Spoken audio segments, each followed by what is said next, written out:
ಓಂ ನಮಃ ಶಿವಾಯ. ನಿಮ್ಮೆಲ್ರಿಗೂ ನಮಸ್ಕಾರ. ಇವತ್ತಿನ ವಿಡಿಯೋ, ನೀನು ಡೆತ್ ಆದಮೇಲೆ, ನೀನು ಸತ್ತ ಮೇಲೆ ಮೊಟ್ಟ ಮೊದಲಿಗೆ ನೀನು ಯಾರನ್ನು ನೋಡ್ತೀಯ, ಯಾರು ನಿನ್ನ ಕಣ್ಣಿಗೆ ಕಾಣಿಸ್ತಾರೆ. ಓಕೆ, ಇಲ್ಲಿ ಕೆಲವರ ನಿಯರ್ ಡೆತ್ ಎಕ್ಸ್ಪೀರಿಯನ್ಸ್ ಆಗಿರೋರ ರಿಯಲ್ ಸ್ಟೋರೀಸ್ ನಾನು ಶೇರ್ ಮಾಡೋದಕ್ಕೆ ಇಷ್ಟಪಡ್ತೀನಿ, ಶೇರ್ ಮಾಡ್ಕೋತೀನಿ. ನೀವೆಲ್ಲ ಅನ್ಕೋತೀರಾ ನಿಮ್ಮ ಲವ್ಡ್ ಒನ್ಸ್ ಡೆತ್ ಆಗೋ ಸಮಯದಲ್ಲಿ ತುಂಬ ಒದ್ದಾಡಿಬಿಟ್ರ, ಅವ್ರ ಜೊತೆ ಏನಾಯಿತು, ಸಾಯೋ ಟೈಮಲ್ಲಿ ಏನಾಗಿರ್ಬೋದು, ಈ ಥರ ಎಲ್ಲ ವಿಚಾರ ಮಾಡ್ತಾ ಇರ್ತೀವಲ್ಲ. ಬಟ್ ನಾವು ಏನು ವಿಚಾರ ಮಾಡ್ತೀವಿ ಅದು ಯಾವುದೂ ನಡೆದಿರಲ್ಲ. ಅಲ್ಲಿ ಒಂದು ಬೇರೆಯೇ ನಡೆದಿರುತ್ತೆ. ಓಕೆ, ಒಬ್ಬ ಯಂಗ್ ಲೇಡಿ ಅವಳ ನಿಯರ್ ಡೆತ್ ಎಕ್ಸ್ಪೀರಿಯನ್ಸ್ ಶೇರ್ ಮಾಡಿರೋದು. ಹೇಗೆ ನನಗೆ ಎಚ್ಚರ ಆಯಿತು, ಆಗ ನನ್ನ ಕಣ್ಮುಂದೆ, ಅಂದರೆ ಇವಾಗ ಎಲ್ಲರೂ ಡೆತ್ ಆಗೋರೆಲ್ಲ ಎಚ್ಚರ ಆಯಿತು ಅಂತ ಹೇಳ್ತಾರೆ. ಅವ್ರಿಗೇನಾಗಿರುತ್ತೆ, ಬರೀ ನಾನು ಮಲ್ಕೊಂಡು ಎದ್ದಿದ್ದೀನಿ ಅಂತಲೇ ಆಗಿರುತ್ತೆ. ಓಕೆ, ಅವ್ರ ಡೆತ್ ಯಾವ ರೀತಿ ಆಗ್ತಾಯಿದೆ ಅನ್ನೋದು ಗೊತ್ತಿರಲ್ಲ. ಸಪೋಸ್ ಇವಾಗ ನೈಟಲ್ಲಿ ಯಾರು ಡೆತ್ ಆಗುತ್ತಲ್ಲ, ಅವ್ರು ಎಚ್ಚರ ಆದಾಗ ಅವ್ರ ಡೆತ್ ಆಗಿರುತ್ತೆ, ನಮಗೆ ಗೊತ್ತಿರುತ್ತೆ. ಬಟ್ ಅವ್ರು ಮಾತ್ರ ಎಚ್ಚರ ಆಗಿ ಅವ್ರು ಎಲ್ಲಿರ್ತಾರಲ್ಲ ಅದನ್ನು ಅವ್ರು ಶೇರ್ ಮಾಡ್ಕೋತಾ ಇರೋದು. ನಾನು ಎಚ್ಚರ ಆದಾಗ ನನ್ನ ಕಣ್ಮುಂದೆ ನನ್ನ ಕಣ್ಮುಂದೆ ಏನು ಕಾಣಿಸ್ತಾ ಇತ್ತು ಅಂದರೆ, ಬ್ಯೂಟಿಫುಲ್ ಹೆವನ್, ತುಂಬ ಹಚ್ಚ ಹಸುರಾಗಿರೋ ಗ್ರೀನ್ ಗ್ರಾಸ್, ಹಸಿರು ಹುಲ್ಲು, ಗಿಡ ಮರ, ಫ್ಲವರ್ಸ್, ಕಲರ್ಸ್ ಫ್ಲವರ್ಸ್. ಅದು ನಾನು ಶಬ್ದಗಳಲ್ಲಿ ಹೇಳೋದಕ್ಕೆ ಆಗಲ್ಲ, ಅಷ್ಟೊಂದು ಚೆನ್ನಾಗಿತ್ತು. ಆಮೇಲೆ ಚಿಕ್ಕ ಚಿಕ್ಕ ಮಕ್ಕಳು ಆಟ ಆಡ್ತಾ ಇರೋದು, ಪುಟ್ಟ ಮಕ್ಕಳು ನಗ್ತಾ ಇರೋದು, ಅದೆಲ್ಲ ನನ್ನ ಕಣ್ಮುಂದೆ ಕಾಣಿಸ್ತಾ ಇತ್ತು ಅಂತ ಅವಳು ಹೇಳ್ಕೊಂಡಿರೋದು. ಆಮೇಲೆ ಒಂದು ಹುಡುಗ, ಒಂದು 25 ವರ್ಷದ ಹುಡುಗ ಇರ್ಬೋದು. ಅವನು ಹಾಸ್ಪಿಟ್ಲಲ್ಲಿ ಬೆಡ್ ಮೇಲೆ ಒಂದು 20 ಮಿನಿಟ್ವರೆಗೂ ಅವನು ಡೆತ್ ಆಗಿದ್ದ. 20 ಮಿನಿಟ್ ಒಳಗಡೆ ಅವನು ಏನೇನು ನೋಡ್ದ ಡೆತ್ ಆದ ತಕ್ಷಣ. ಅಲ್ಲಿ ಯಂಗ್ ಆಗಿರೋ, ಆಮೇಲೆ ಫಿಟ್ಟಾಗಿರೋ, ಹರೆಯದ ಫಿಟ್ಟಾಗಿರೋ, ಸಾಲಾಗಿ ಬರ್ತಾಯಿರೋ ವೈಟ್ ಕಲರ್ ಏಂಜಲ್ಸ್ಗಳನ್ನು ಅವನು ನೋಡ್ತಾನೆ. ಅವರು ಅವನ ಹತ್ತಿರದಲ್ಲೇ ಬರ್ತಾ ಇರೋದನ್ನು ಅವನು ಗಮನಿಸ್ತಾನೆ. ಹೆಂಗೆ ಅವನ ಹತ್ರ ಬರ್ತಾ ಅವರು ಏಂಜಲ್ಸ್ಗಳು ಗಾಡ್ ಅಂತ ಹೇಳ್ತಾ ಇದ್ದಾನೆ, ದೇವರು ಅಂತ ಹೇಳ್ತಾ ಇದ್ದಾನೆ. ಅವನ ಹತ್ರಕ್ಕೆ ಬಂದು ಅವ್ರು ಹೇಳ್ತಾರೆ, ಏನೂ ಆಗಿಲ್ಲ, ನೀನು ಚೆನ್ನಾಗೇ ಇದೆಯಾ ಅಂತ ಹೇಳ್ತಾರೆ. ಅವನನ್ನು ಆ ಗಾಡ್ ಏನು ಮಾಡ್ತಾರೆ, ಹಗ್ ಮಾಡ್ತಾರೆ, ತಬ್ಕೋತಾರೆ. ಆಮೇಲೆ ಅವನ ಭುಜಗಳ ಮೇಲೆ ಕೈ ಇಡ್ತಾರಂತೆ. ಕೈ ಇಟ್ಟು ಏನೂ ಆಗಿಲ್ಲ, ಓಕೆ, ನೀನು ಆರಾಮಾಗಿದ್ದೀಯಾ ಅಂತ ಈ ಥರ ಹೇಳ್ತಾರೆ. ಆಮೇಲೆ ಏನು ಮಾಡ್ತಾರೆ, ನೀನು ವಾಪಸ್ ಹೋಗು ಅಂತ ಹೇಳ್ತಾರೆ ಅವನಿಗೆ. ಅವನ ತಲೆ ಸವರ್ತಾರೆ, ಅವನ ಭುಜಗಳ ಮೇಲೆ ಕೈ ಇಡ್ತಾರೆ, ಅವನ್ನ ತಬ್ಕೋತಾರೆ. ಆ ಒಂದು ಎನರ್ಜಿನ ಹುಡುಗ ಫೀಲ್ ಮಾಡ್ತಾ ಇದ್ದಾನೆ. ಓಕೆ, ನೀನು ಏನೂ ಆಗಿಲ್ಲ, ನಿನ್ನ ಸಮಯ ಇನ್ನೂ ಆಗಿಲ್ಲ, ನೀನು ವಾಪಸ್ ನಿನ್ನ ಶರೀರಕ್ಕೆ ಹೋಗು ಅಂತ. ಹೆಂಗೆ ವಾಪಸ್ ನಿನ್ನ ಶರೀರದಲ್ಲಿ ಹೋಗು ಅಂತ ಅಂದ ಕ್ಷಣವೇ ಅವನು ಎಚ್ಚರ ಆಗ್ತಾನೆ. ಎಲ್ಲಿ? ಅವನ ಶರೀರದಲ್ಲಿ, ಅವನ ಬಾಡಿಯಲ್ಲಿ. ಓಕೆ, ಆಮೇಲೆ ಹಾರ್ಟ್ ಬೀಟ್ ತಂತಾನೆ ಶುರು ಆದಮೇಲೆ ಅಲ್ಲಿರೋ ಡಾಕ್ಟರ್ಸ್ ಎಲ್ಲ ಅವನಿಗೆ ಕೇಳ್ತಾರೆ ಏನಾಯಿತು ಅಂತ ಕೇಳಿದಾಗ ಅವನು ಇದನ್ನು ಶೇರ್ ಮಾಡ್ಕೊಂಡಿರೋದು. ಆ ಶೇರ್ ಮಾಡ್ಕೊಳ್ಳೋ ಟೈಮಲ್ಲಿ ಅವನು ಅಳ್ತಾ ಇದ್ದ ಹುಡುಗ. ಓಕೆ, ಯಾಕಂದರೆ ಆ ಆನಂದ ಭಾಷ್ಪ, ಅಲ್ಲಿರೋ ಒಂದು ಆನಂದವನ್ನು ಅವನು ಶೇರ್ ಮಾಡ್ತಾ ಇರಬೇಕಾದ್ರೆ ಅಳ್ತಾ ಅವನು ಶೇರ್ ಮಾಡ್ಕೋತಾ ಇದ್ದಾನೆ. ಹೇಗೆ ನಿನಗೆ ಖುಷಿ ಆಯಿತಾ, ಅವ್ರನ್ನೆಲ್ಲ ನೋಡಿ ನಿನಗೆ ಖುಷಿ ಆಯಿತಾ ಅಂತ ಹೇಳಿದಾಗೆ, ಅವ್ರು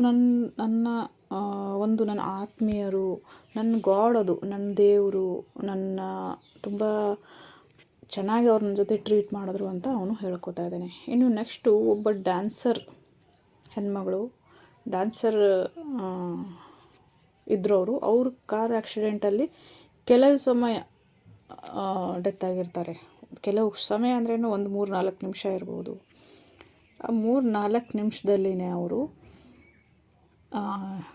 ಅವ್ರ ಕಣ್ಣುಗಳನ್ನು ತೆಗ್ದಾಗ ಅವರು ಒಂದು ರೂಮಲ್ಲಿದ್ದಾರೆ. ಒಂದು ರೂಮಲ್ಲಿ ದೊಡ್ಡದಾಗಿರೋ ಹಾಲ್ ಥರ ಇದೆ. ಅಲ್ಲಿ ಎತ್ತೆತ್ತರವಾಗಿರೋ ನಿಂತ್ಕೊಂಡಿದ್ದಾರೆ. ಅಂದರೆ ದೇವರು ಗಾಡ್ಗಳು ನಿಂತ್ಕೊಂಡಿದ್ದಾರೆ ಎತ್ತೆತ್ತರವಾಗಿ, ಮಾಸ್ಟರ್ಸ್ಗಳು, ಓಕೆ, ಗುರು ಆತ್ಮಗಳು ನಿಂತ್ಕೊಂಡಿದ್ದಾರೆ. ಅವರು ಪ್ರಕಾಶವಾಗಿದ್ದಾರೆ. ಅವ್ರದ್ದು ಏನು ಶ್ಯಾಡೋ ಇದೆಯಲ್ಲ, ಪ್ರಕಾಶ, ಇಲ್ಲಿ ನಾನು ಡಿಸ್ಪ್ಲೇನಲ್ಲಿ ಹಾಕ್ತಾಯಿದ್ದೀನಿ ನೋಡಿ, ಸೇಮ್ ಇದೇ ಥರ ಅವ್ರು ಇರ್ತಾರೆ. ಆ ಥರ ಒಂದು ಗುಂಪು ನಿಂತ್ಕೊಂಡಿದೆ. ಅವ್ರ ಲೇಡಿ ಹೇಳ್ಕೊತಾರೆ, ಅವ್ರನ್ನೆಲ್ಲ ನೋಡಿದ ತಕ್ಷಣ ಒಂಥರ ಖುಷಿ. ಅಬ್ಬಾ, ನನ್ನ ಫ್ಯಾಮ್ಲಿನ ನಾನು ಕೂಡ್ತಾಯಿದ್ದೀನಿ, ನನ್ನ ಫ್ಯಾಮ್ಲಿ ಥರ ಇದ್ದಾರೆ. ಅವರ ಒಂದು ಹೈ ವೈಬ್ರೇಷನ್, ಹೈ ಎನರ್ಜಿ, ಅವರ ಎನರ್ಜಿ ಫ್ಲೋ ಆಗ್ತಾ ಇರೋದು. ಅವರು ಗ್ಲೋವಿಂಗ್ ಆಗಿದ್ದಾರೆ, ತುಂಬ ಚೆನ್ನಾಗಿದ್ದಾರೆ, ತುಂಬ ಟಾಲ್, ಎತ್ತೆತ್ತರವಾಗಿದ್ದಾರೆ. ಅವರು ವೈಟ್ ಲೈಟಲ್ಲಿ ಕಾಣಿಸ್ತಾ ಇದ್ದಾರೆ. ನನ್ನ ಫ್ಯಾಮ್ಲಿ ಥರ ಇದ್ದಾರೆ. ನನ್ನನ್ನು ಸಮಾಧಾನ ಮಾಡ್ತಾ ಇದ್ದಾರೆ, ನನ್ನನ್ನು ಅಪ್ಕೋತಾ ಇದ್ದಾರೆ. ನನ್ನ ಹತ್ರ ಏನೂ ಕ್ವಶನ್ ಇಲ್ಲ, ಅಂದರೆ ಏನೂ ಕ್ವಶನ್ ಇರೋದೇ ಇಲ್ಲ. ಆ ಒಂದು ಆನಂದವನ್ನು ನಾವು ಯಾವಾಗ ಟಚ್ ಮಾಡ್ತೀವಿ ಆಗ ನಾವು ಫುಲ್ ಸ್ಟಾಪ್ ಆಗಿಬಿಡ್ತೀವಿ. ನಮ್ಮ ಹತ್ರ ಒಂದು ಕ್ವಶನ್ ಇರಲ್ಲ, ಏನು ಶಿಕಾಯತಿರಲ್ಲ, ಜಜ್ಮೆಂಟ್ ಏನೂ ಇರಲ್ಲ. ಏನಿದೆ ಅದು ಓಕೆ, ಸಾಕು, ಇಷ್ಟು ಸಾಕು ಅಂತ ಆ ಒಂದು ಸ್ಟೇಜಲ್ಲಿ ನಾವು ಇರ್ತೀವಿ ಆ ಸಮಯದಲ್ಲಿ. ಓಕೆ, ಅವರು ಕೂಡ ವಾಪಸ್ ಏನು ಹೇಳ್ತಾರೆ, ನಿನ್ನ ಸಮಯ ಇನ್ನೂ ಮುಗ್ದಿಲ್ಲ, ವಾಪಸ್ ನೀನು ಹೋಗು ಅಂತ ಹೇಳಿದಾಗ ಹೇಗೆ ವಾಪಸ್ ಹೋಗು ಅಂತ ಹೇಳ್ತಾರೆ, ಹಾಗೆ ಅವರು ಅವರ ಬಾಡಿಯಿಂದ ಎದ್ದೇಳ್ತಾರೆ. ಓಕೆ, ಇನ್ನು ನೆಕ್ಸ್ಟು ಒಂದು ಡಾಕ್ಟರ್ ಬ್ರೈನ್ ವೀಸ್ ಅವರ ಕೇಸಲ್ಲಿ ಒಂದು ಲೇಡಿಗೆ ಅಟ್ಯಾಕ್ ಆಗಿರುತ್ತೆ. ಓಕೆ, ಹೃದಯಾಘಾತ ಅಟ್ಯಾಕ್ ಆದಾಗ ಅಲ್ಲಿ ಸರ್ಜನ್ ಅವರು ಆಪ್ರೇಷನ್ ಮಾಡೋವಾಗ ಅವಳು ಕೋಮಾ ಸ್ಟೇಟಲ್ಲಿ ಹೋಗಿರ್ತಾಳೆ.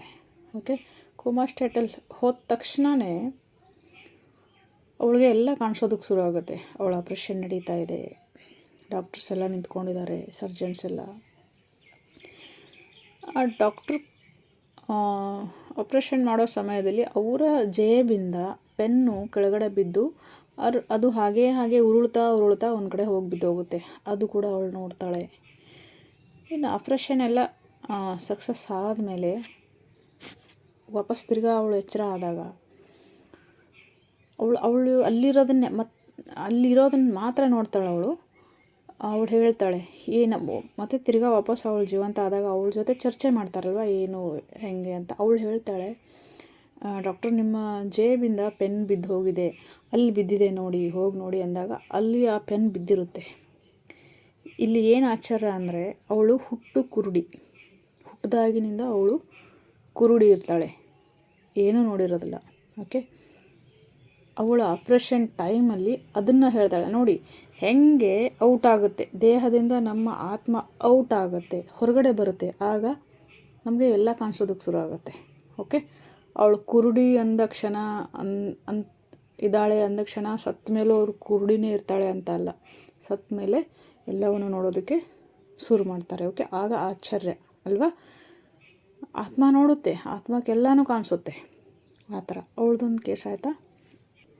ಇನ್ನು ಅನಿತಾ ಮೂರ್ಜಾನಿಯವರು ಕೂಡ ನಿಯರ್ ಡೆತ್ ಎಕ್ಸ್ಪೀರಿಯನ್ಸ್ನ ಅವರು ಕೂಡ ಅವ್ರ ಜೊತೆನೂ ಆಗಿದೆ. ಅವರು ಕ್ಯಾನ್ಸರ್ ಪೇಷಂಟ್. ಅವರು ಎಷ್ಟು ದಿನ ಶರೀರದಲ್ಲಿದ್ದರು ಅಷ್ಟು ದಿನ ತುಂಬ ನೋವನ್ನು ಅನುಭವಿಸಿದ್ದಾರೆ.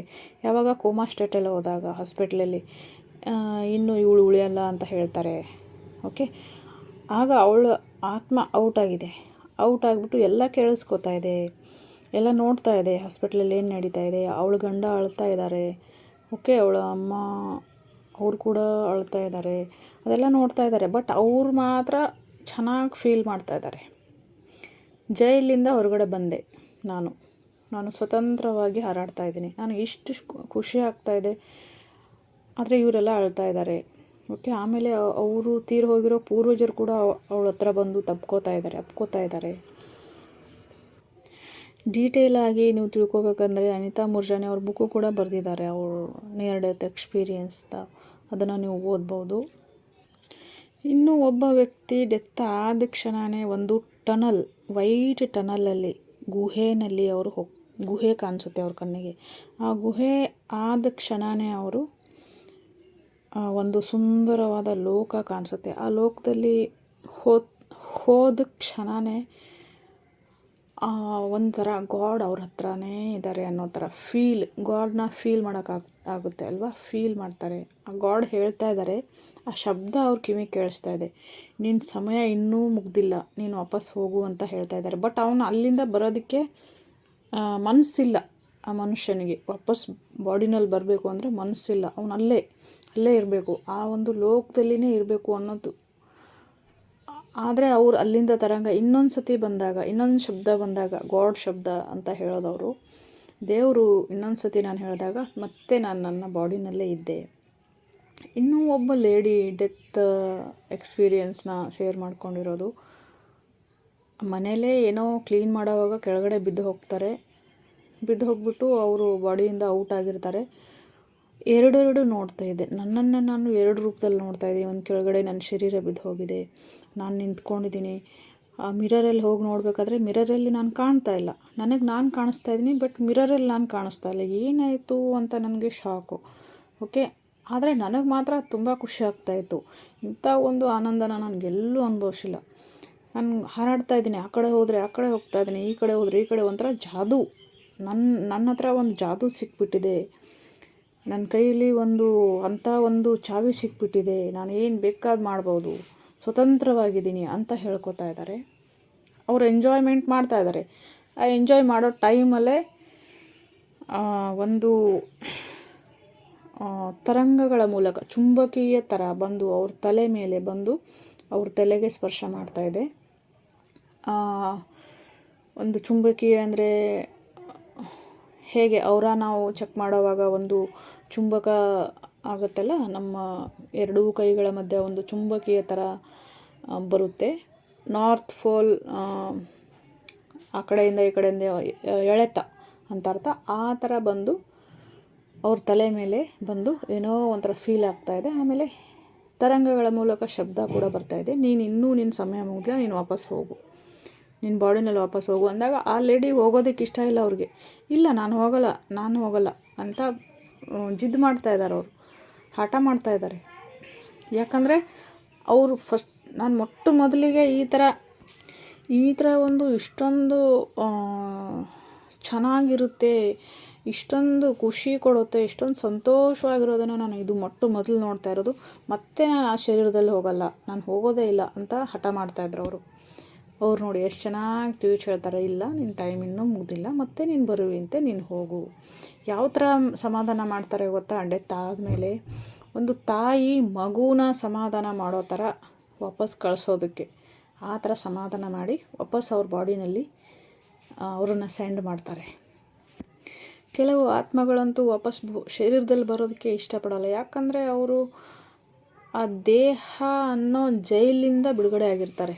ಓಕೆ, ದೇಹದ ಜೈಲಿಂದ ಬಿಡುಗಡೆಯಾಗಿ ಸ್ವತಂತ್ರವಾಗಿರ್ತೀವಿ, ಲೈಟ್ ಆಗಿರ್ತೀವಿ, ಹಾರಾಡ್ತಾ ಇರ್ತೀವಿ. ಅಷ್ಟೊಂದು ಖುಷಿ, ಅಷ್ಟೊಂದು ಸಂತೋಷ. ಅಲ್ಲಿಂದ ನಾವು ವಾಪಸ್ ಆ ಜೈಲಲ್ಲಿ ಹೋಗೋದಕ್ಕೆ ನಮ್ಗೆ ಇಷ್ಟ ಇಲ್ಲ ಅಂತ ಹಠ ಮಾಡ್ತಾ ಇರ್ತಾರೆ ಒಂದೊಂದು ಆತ್ಮಗಳು. ಒಬ್ಬ ಲೇಡಿ ಸ್ಟೇರ್ಸ್ ಇರುತ್ತಲ್ಲ, ಅಲ್ಲಿಂದ ಪೆಂಟೂನ್ಗೆ ಏನಂತಾರಲ್ಲ, ಮೆಟ್ಟಿಲುಗಳಿಂದ ಕಾಲು ಜಾರಿ ಬಿದ್ದಾಗ ಸತ್ತೋಗಿರೋ ಅವ್ರ ತಂದೆ, ನಾನು ಇದನ್ನು ಶೇರ್ ಮಾಡಿದ್ದೀನಿ ಮುಂಚೆ ಯಾವುದೋ ಒಂದು ವಿಡಿಯೋನಲ್ಲಿ, ಸತ್ತೋಗಿರೋ ಅವ್ರ ತಂದೆ ಅವಳ ಮುಂದೆ ಪ್ರತ್ಯಕ್ಷ ಆಗ್ತಾರೆ. ಆಗ ಅವಳು ಕೋಮಾ ಸ್ಟೇಟಲ್ಲಿ ಇರ್ತಾಳೆ. ಬಿದ್ದಾಗ ಅವಳ ಶರೀರದಿಂದ ಔಟ್ ಆಗಿರುತ್ತೆ. ಓಕೆ, ಆ ಸಮಯ ಅವಳದು ಡೆತ್ ಆಗೋ ಒಂದು ಸಮಯ. ಓಕೆ, ಆ ಡೆತ್ ಆಗೋ ಒಂದು ಸಮಯ ಇರುತ್ತಲ್ಲ, ಆಗ ನಮ್ಮ ಕಣ್ಣಿಗೆ ನಮ್ಮ ಪೂರ್ವಜರು, ನಮ್ಮನ್ನು ತುಂಬ ಇಷ್ಟಪಡೋರು ಫಸ್ಟು ಕಾಣಿಸ್ತಾರೆ. ಓಕೆ, ಗಾಡ್ ಕಾಣಿಸ್ತಾರೆ. ಇಷ್ಟೋ ತನಕ ಏನೇನು ಶೇರ್ ಮಾಡಿದ್ದೀನಲ್ಲ ಆ ಥರ ಎಲ್ಲ ಆಗುತ್ತೆ, ನಮ್ಮ ಹತ್ರನೇ ಇರ್ತಾರೆ. ಓಕೆ, ಇವಾಗ ಆಪ್ರೇಷನ್ ಎಲ್ಲ ನಡೀತಾ ಇರುತ್ತೆ ನೋಡಿ, ಕ್ರಿಟಿಕಲ್ ಕಂಡೀಷನ್ ಇರುತ್ತೆ. ಆ ಆಪ್ರೇಷನ್ ನಡೆಯುವಾಗ ಅನೆಸ್ಥಿಷಿಯಾ ಕೊಟ್ಟಿರ್ತಾರೆ. ಕೋಮಾ ಸ್ಟೇಜಿಗೆ ಅವ್ರು ಹೋಗಿರ್ತಾರಲ್ಲ, ಕೋಮಾ ಸ್ಟೇಜಲ್ಲಿ ಹೋದಾಗೂ ಕೂಡ ಅವರು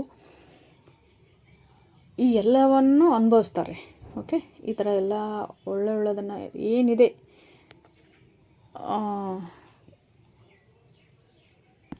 ಒಂದು ಅದೃಶ್ಯ ಲೋಕದಲ್ಲಿ ಏನೇನಿದೆ ಅದೆಲ್ಲವನ್ನು ನೋಡ್ತಾರೆ. ಆ್ಯಕ್ಚುಲಿ ರಿಯಲ್ ಆಗಿರೋದನ್ನು ಅವರು ನೋಡ್ತಾರೆ. ಓಕೆ, ಒಬ್ಬ ಹೆಣ್ಮಗಳಿಗೆ ಆಪ್ರೇಷನ್ ನಡೀತಾ ಇರಬೇಕಾದ್ರೆ ಅನೆಸ್ಥೇಷಿಯಾ ಕೊಟ್ಟಿದ್ದಾರೆ. ಆಗ ಅವರು ಸತ್ತೋಗಿರೋ ಬ್ರದರ್, ಅವ್ರ ತಮ್ಮ ಬಂದಿದ್ದಾನೆ. ಅವ್ರ ತಮ್ಮ ಹಾಸ್ಪಿಟ್ಲಲ್ಲೇ ಬಂದುಬಿಟ್ಟು ಅವ್ರ ಅಕ್ಕನ ಜೊತೆ ಮಾತಾಡ್ತಾ ಇದ್ದಾನೆ. ನೋಡು ಆ ಡಾಕ್ಟ್ರು ಕೂಡ ಅವನೇ ಕರ್ಕೊಂಡು ಬರೋದು, ಅಲ್ಲೆಲ್ಲ ತಿರುಗಾಡೋದು, ಅದೆಲ್ಲ ಮಾಡ್ತಾ ಇದ್ದಾನೆ, ಅದೆಲ್ಲ ನೋಡ್ತಾ ಇದ್ದಾಳೆ. ಮತ್ತು ಮನೆಯಲ್ಲೂ ಕೂಡ ಅವ್ರ ಮಕ್ಕಳನ್ನ ನೋಡ್ಕೋತಾ ಇದ್ದಾನೆ, ಊಟ ತಿನ್ನಿಸ್ತಾ ಇದ್ದಾನೆ, ಅದೆಲ್ಲ ನೋಡ್ತಾ ಇದ್ದಾಳೆ ಅವಳು. ಬಟ್ ಅವಳು ಕೋಮಲ್ಲೇ ಇದ್ದಾಳೆ.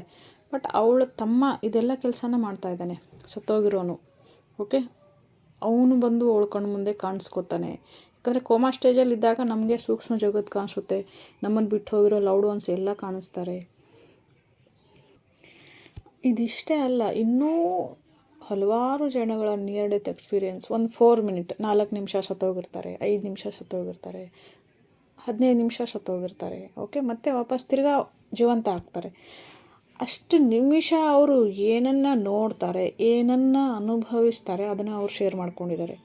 ಯಾರು ನಿಯರ್ ಡೆತ್ ಎಕ್ಸ್ಪೀರಿಯೆನ್ಸ್ ಮಾಡಿದ್ದಾರೆ, ಯಾರು ಸತ್ತು ಜೀವಂತ ಆಗಿದ್ದಾರೆ, ಅವ್ರ ಜೀವನನೇ ಚೇಂಜ್ ಆಗಿದೆ. ಓಕೆ, ದೇವ್ರಿದ್ದಾನೆ ಅಂತ ನಂಬ್ತಾರೆ. ಒಬ್ಬೊಬ್ಬರು ದೇವರಿಲ್ಲ ಅಂತ ನಂಬೋರು ಕೂಡ ನಿಯರ್ ಡೆತ್ ಎಕ್ಸ್ಪೀರಿಯೆನ್ಸ್ ಆಗಿದೆ. ಫಸ್ಟು ದೇವ್ರನ್ನ ನಂಬ್ತಾನೇ ಇರಲಿಲ್ಲ ಈ ಮನುಷ್ಯ. ನಿಯರ್ ಡೆತ್ ಎಕ್ಸ್ಪೀರಿಯೆನ್ಸ್ ಬಂದ ಮೇಲೆ ಫುಲ್ಲು ಚೇಂಜ್ ಆಗಿದ್ದಾನೆ. ಈ ಥರ ಅವ್ರು ಹೇಳ್ಕೊಂಡಿರೋದು ಇದೆ.